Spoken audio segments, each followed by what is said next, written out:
It's still the primary season, and yes, a lot of the focus have been on the two major political parties, but a few other parties are also coming up and they're showing or putting out a good showing. We have this morning with us Mr. Dumebi Kachiku, who is an aspirant, a presidential aspirant on the platform of the African Democratic Congress, which is the ADC. You're welcome to Sunrise Daily this morning. Thank you, Mokwe. Well, what a time we're in right now. We've seen that, a lot of attention is being given to the two major political parties, the PDP, which was once in power, and the APC, which is taking over federal power. But the ADC looks like it also has something up its sleeve. Is it going to be showing example in terms of how it eventually conducts its primaries? I think Nigerians are going to see ADC as the alternative to the two main parties. Our primaries are on the 8th of June, and people will see a difference between what we've seen happen with PDP, what we're seeing going on with APC, and what will happen on the 8th of June in Abeokuta with ADC. It's a totally different party, different ball game. The caliber of aspirants you have there are different. I watched the earlier show with the woman leader. ADC has four female presidential aspirants, so ADC is bringing something different to the table. ADC also has a person with disabilities as a presidential aspirant. So it's a team of intellectuals, people who are extremely different from the usual suspects that we'll see in the other parties. Okay. And there has been no talk of zoning, no talk of delegates, etc., etc. How are you approaching your own presidential primaries? Okay, so ADC, there's been no talk of zoning. We don't believe in zoning. We do respect and understand the sentiments of those who believe that zoning should be a factor. We respect that and we believe that the older or the legacy parties should respect or should have respected whatever or agreements that they had. But for ADC, we say that in the year 2022, we shouldn't still be talking about zoning. We should be talking about capability, who the cap fits, So that's what we should be looking at a time like this in Nigeria. The talk of zoning divides Nigeria, continues to divide Nigeria. But one thing you will have noticed with the PDP primaries, people clamored for zoning. And you saw that the same leaders who clamored for zoning voted in a northern candidate. So it's not really about zoning, it's about selfish interest. That's what it always boils down to, selfish interest. People don't really care about zoning. It's about their own personal interest. That's why the Southeastern leaders voted in an article who they felt best represents their interests. Let me flip this conversation to Lagos. Well, it's gratifying to know that, some of the thoughts that are going on, the challenges that will naturally come is sellability of whatever ideals to the people who are going to vote. A number of people have had to contend with the fact that a good number of the political parties are not even talking about ideologies or programs or whatever it is that are really, things that the people need. No one is really dealing with governance issues now. Everyone is just talking about, I want to be the president, I want to be president, and because I'm going to do this and I'm going to do that. Promises over the years. Isn't it about time? You would probably have guessed as well that people will already be getting tired of just the promises without a roadmap of how those promises are going to be fulfilled. Is this something you are considering in order to, approach it much differently from others previously? Thank you. It's understandable that what you see right now, that the conversation that is going on in the body politic is a bit confused because Nigeria is on fire. The Nigerian nation is on fire, and what you see that you have multiple people trying to put out this fire. But the sad thing is that the people who try and put out this fire are the same people who set the Nigerian nation on fire, okay? So in this confusion of Nigerian nation burning, it's difficult for people to really know what to look for, what to listen to. But in the ADC, our charter is very, very different. We are not approaching governance the way the other parties are approaching governance. We believe that we are bringing a different set of ideals to governance. We believe that that the greatest asset Nigeria has is the Nigerian people. We believe that we should strengthen Nigerian people. We believe that we should have a charter as Nigerians that defines who we are as a people. This has never really existed. That's why we keep on talking about north, south, east, and west. We also believe that security is key to whatever we're doing in Nigeria now. We believe that we should secure our borders. We believe that we should strengthen our security forces. We believe that Nigeria is being undermined right now by the current leadership, who does not give the right set of commands or show the wrong body language to our military hierarchy, so nothing is happening. So Nigeria is at war on all fronts. And a country at war on all fronts, most of our citizens really don't understand that Nigeria is at war. If we don't do something very fast where the issue of security is concerned, you'll find that within the next 1 year, Nigeria might actually go into full-blown anarchy. We're a nation where one of our major products right now is the sales of human body parts. Okay, we have descended that low. We're turning into the murder capital of the world. We are the kidnap capital of the world. All these things are happening because we have a leadership that has gone to sleep. So what is ADC going to do differently? ADC is coming to not just rebase, reset Nigeria, but rescue the nation from our current leadership, from a leadership that is just purely about self. We need to start looking at who our assets are, what our assets are, how to bring back these assets. Living in America, you immediately understand that the government has this focus that if we can get our people working, our people will pay taxes. If we strengthen our people will strengthen governance, our people will strengthen the economy, our people will strengthen the communities. We don't see this here. In Nigeria, what we see is money from crude oil. Let's share this money. They don't really care about the people. The people just have come into play right now because the government is broke and the government is what? Tax everybody. Whereas the government has not built businesses. The government has not strengthened businesses in any way, has not strengthened the people. You have over 40 million Nigerians right now living on less than 120,000 naira annually. Can you tax those people? Now imagine if those 40 million people were earning at least 2 million naira annually. The government could take at least 200,000 of that money. That's how government plans an economy. You need to run government like a business. These people come into governance having no experience whatsoever in the world of business, or no experience whatsoever. So they come in there and all they know is that at the end of the month, you have money to share. Share this money. Put this a little bit here. Put a little bit here. That's why when you see the end of FEC meetings, all they're talking about is that they've awarded contracts for this. Please tell me what nation in the world where at the end of their FEC or EXCO or any similar meeting, that what you are hearing is about road contracts. That's not what drives a government or an economy. It's about policies, policies that make sense, policies that guarantee that everyone thrives. Well, Mr. If the people start thriving in Nigeria. Well, yes, please. My sincere apologies for butting in, but perhaps you want to speak to this as well, because one of the things a number of people have also talked about is inadequate collaboration between the government at the center and the government at the various subnationals, states and all of that. Speak to security in particular, because unless there is security, business investments, investors might not feel secure to bring in their resources. Now, earlier on, when we were, opening the show, we talked about insecurity and the local government system as a first line of defense, so to speak.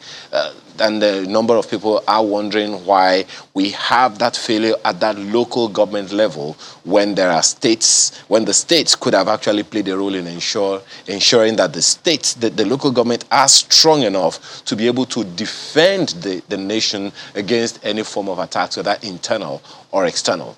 What kind of collaboration would you propose that Nigeria from the federal level will use to strengthen the states and strengthen the local government system so that development can be generic, can be organic, as opposed to mechanized, which may not last? Okay. It's not so much about the collaboration, but about changing the system entirely. we need to decentralize security. Unfortunately, the local governments can hardly afford to pay salaries that they have to pay right now for teachers and the rest, okay? So we need to change the whole system completely. Security, yes, I agree, starts from the local governments, but local governments that believe that, just like the state governments, all they are doing is collecting money from central, and they do not, most of them do nothing about raising their IGR. Okay, so you have people at local government. That's where governance has failed in the first place. You have a lot of people who go there as boys of politicians who have absolutely no clue about what to do. Every part of Nigeria is blessed with resources that you can use to take care of the people. We just need to have the right people at that level who now start mining those resources to help the people. So if the local governments are financially autonomous, if the local governments can run their local governments as businesses, start making money, then we now have to look at the situation where Nigeria starts having decentralized security, where you can actually have elections for a chief of police in the local government, a man who is from that place, who understands the people there, who knows the people there, who will know when strangers come into the community, and who is better able to police those places.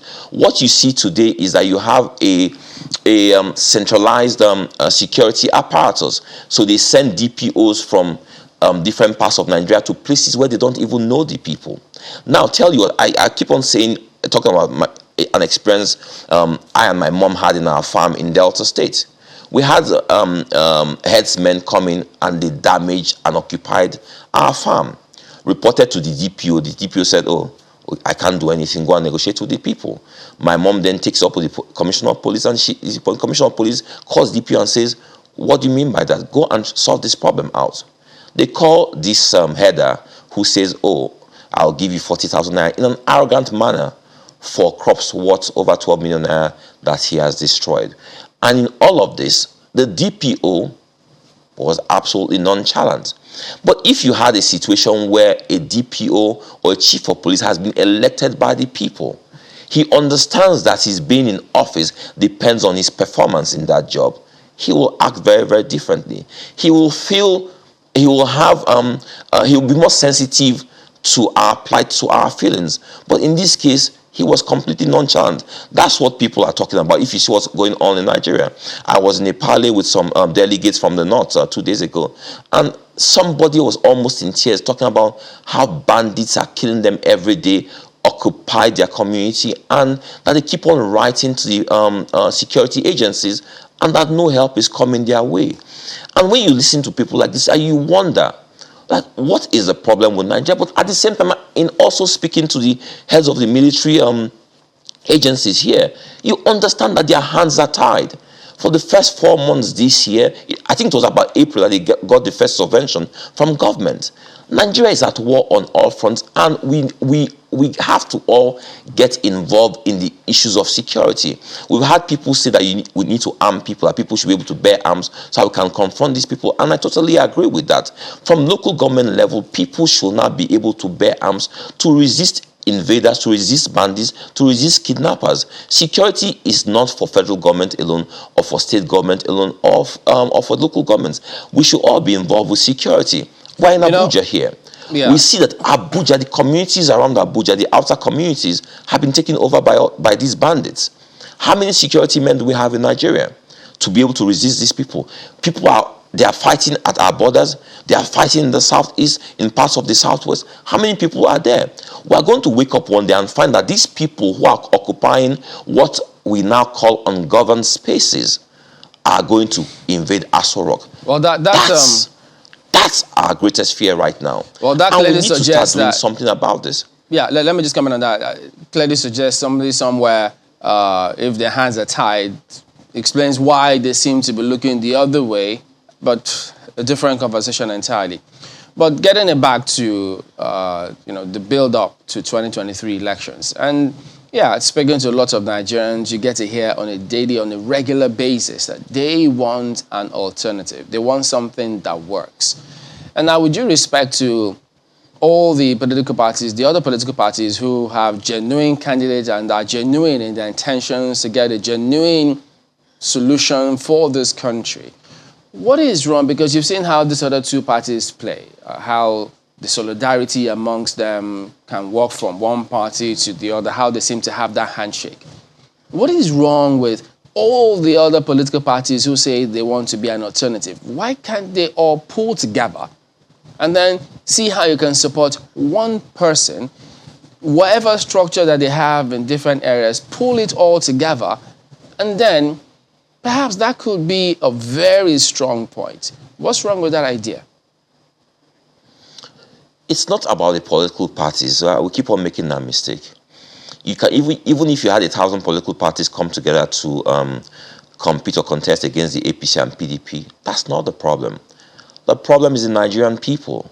You have a people who have been systematically abused for decades, and they now have this apathy towards elections. Elections are drawing near right now. How many people have collected their PVCs, right? So those people who have collected their PVCs are those people who consistently will vote APC and PDP. And these parties, APC and PDP, they know that people like you and I who don't vote, the day they collect their PVCs, they will vote them out. So what do? We have these rhetorics we see all the time in the media. Elections are going to be about violence, or your votes don't count. That's what plays in the minds of most Nigerians. And because this plays in their minds, they just don't bother to vote. This is what the small parties are facing. It's not about the small parties coming together. No, it's about Nigerians having this apathy towards elections, towards voting. We found that in the last 2 decades, that about 8 to 10 million people who are in the rural areas are those people who are giving us our president every 4 years. Those are the people who are incentivized with wrappers and rice and goods and what have you, right? The people in the urban centers, they don't vote. You have over 40, 50 million people in the urban centers who ideally should vote. But election day is a picnic for them. They have parties, they don't come out to vote. Then you have the person in the rural area who's not really educated, who now determines for you who is going to lead you for the next 4 years. And then we sit in our homes, offices, beer parlors, complaining about the government and governance when we have not exercised our fundamental civic rights to elect credible leaders. So it's about the Nigerian people. It's not about us coming together. But Mr. We can come together as much as we want.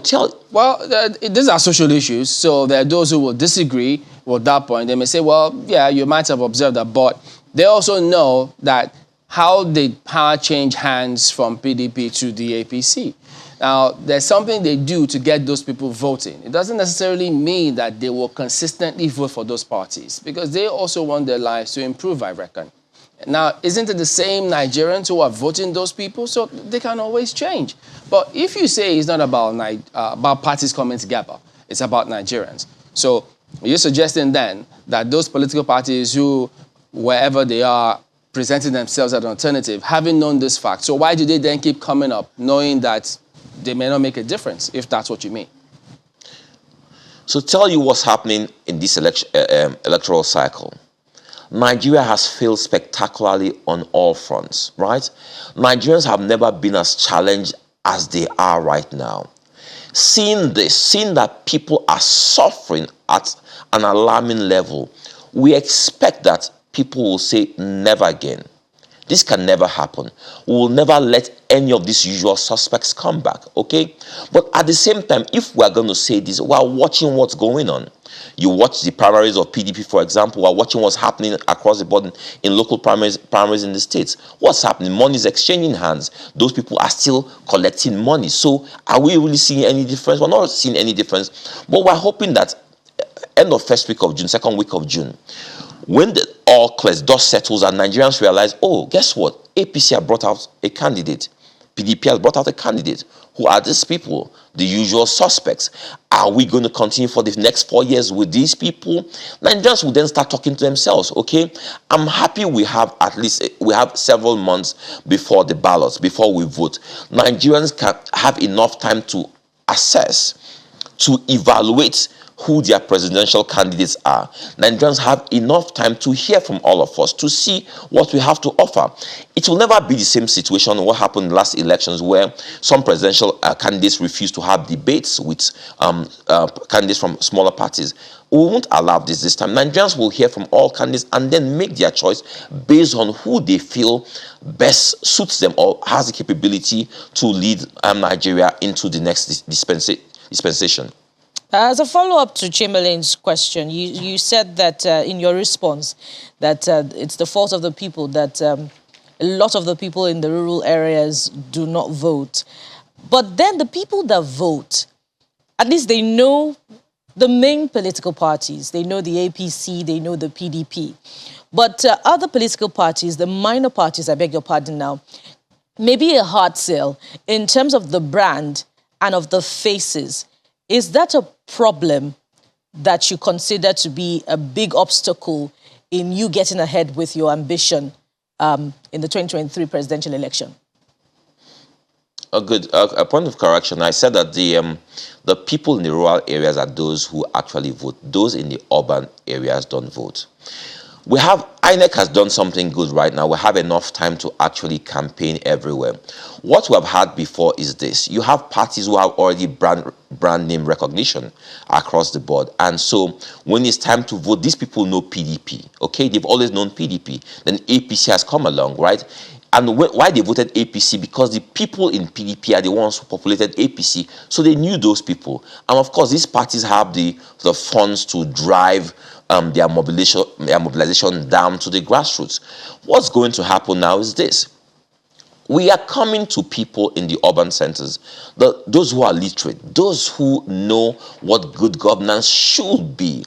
We are coming to those people who have never voted before, and we're saying to the 40 million people who can't vote, who should vote.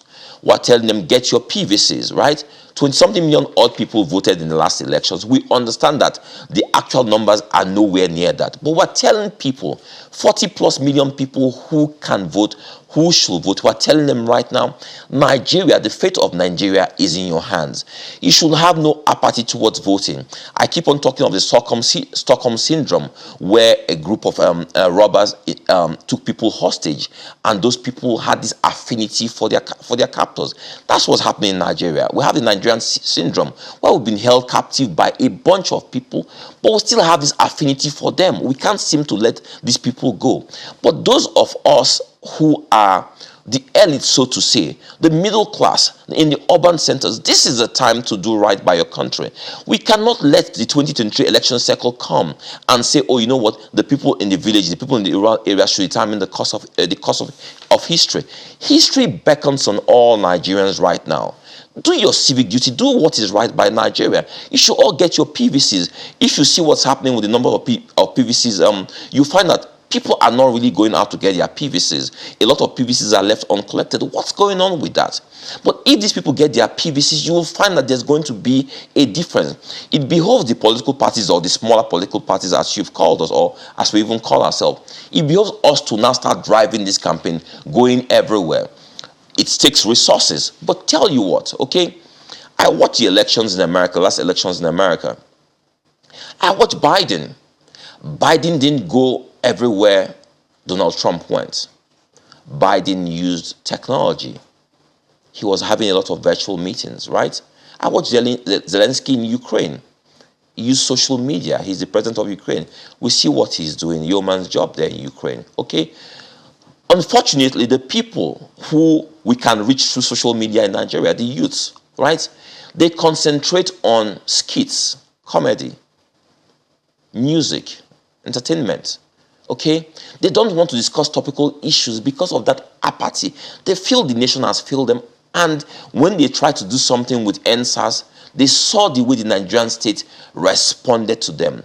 They saw that people have died, people have lost loved ones, and what has been done about it? So that's the question. What are you going to do differently? I also see that within the ADC, you're going to be running head-to-head. I mean, with someone who already ran in the previous elections, the leader has given him some recognition. Dr. Kingsley Moghalu is one of the aspirants on the platform of ADC.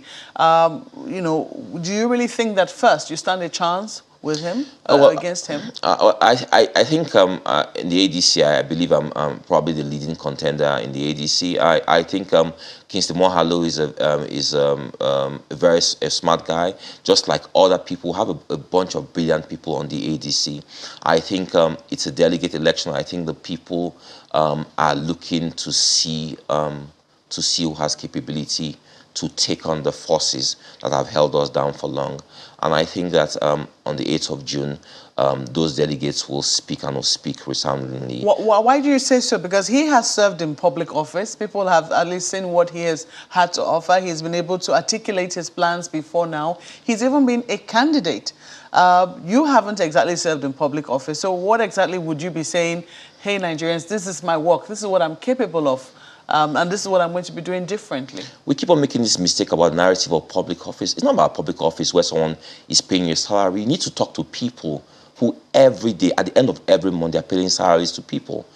If you don't wear my shoes, if you don't understand how I'm able to run a business in a challenging environment, how can you then talk about running Nigeria? I'm not depending on the government giving me subvention or paying me salaries.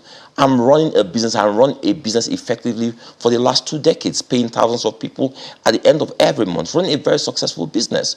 That's who you need. You need someone who has capabilities to manage in an environment that has completely failed. Someone who is ingeniously diversifying, making things work. We keep on talking about, this issue of public office, and that's why all the time we're pointing Nigerians to the same usual suspects, people who have alliance with government, who've been in public office. You don't think that it is important that people are able to show? Because even when we talk to people who mentor, who talk about how young people, for instance, should get into politics, they always tell them to, start small, show your mettle, prove what it is that you can do. I'm sure even you as a businessman, someone won't just come without a CV and you just give the person an opportunity. So let me the person must show a CV. You don't think so? I think what you said is important, but like I said again, so a businessman who runs a business paying thousands of people at the end of the month, runs a successful business in over 20 countries, you don't think that's enough of a CV as against someone who's collecting a salary from government? There's a clear-cut difference. We need people who have capability. When you manage a business, you deal with all facets of the economy. When you run a business, I'm running a business in areas of security, in agriculture, in healthcare, in fintech, okay, in technology. I'm running businesses in all the sectors that matter to reviving the Nigerian economy. I'm a sectoral expert in all those sectors. That's who you need at a time like this. Competence and capability. We are not. The presidency is not Mickey Mouse. It's not child's play. We're talking about competence. We need people who have already displayed that competence in what they are doing on a daily basis. If you have not felt the effect of the Nigerian economy on your business and how you've reacted to it, how then do you say you want to come and run a country? Absolutely wrong. So we need to stay away from that part. What we keep on pointing people to say, you know what, I saw some aspirants who have come and, because I was local government chairman, because I was appointed a minister. You were appointed a minister. How were they appointed a minister? Was it based on the CV? That means that ministerial appointment is now what contributed to their CV. But what did they do before that? That's what's important. And that's why these guys get there and they are completely clueless. You need people who are thriving in a challenging environment, who are doing incredible things. And we have a lot of these people across board in Nigeria. But we keep on pointing people in the wrong direction, talking about people in government. How many delegates do you have in all in ADC? We have about 1,980 delegates. Who will be going to Abeokuta to elect a candidate for your party? We are hoping that they will go to Abeokuta too. You're hoping? We're hoping, yeah. I mean, it's a challenging time. So asking people, the 1,980 people to go to Abeokuta, accommodate themselves and what have you, it might be difficult. But we're hoping that these people know that they have a civic duty to enrich the democratic experience and voting the right person. We are hoping that they will do that. Well, it's a fine place to leave it. We hope that they have been listening to you as well. And I think that they have a choice to make, certainly, when they eventually converge on Abeokuta. Thank you for coming on Sunrise Today this morning. Thank you, Mokbe. We've been speaking with Mr. Dumebi Kachiku, who is a presidential aspirant on the platform of the African Democratic Congress, the ADC.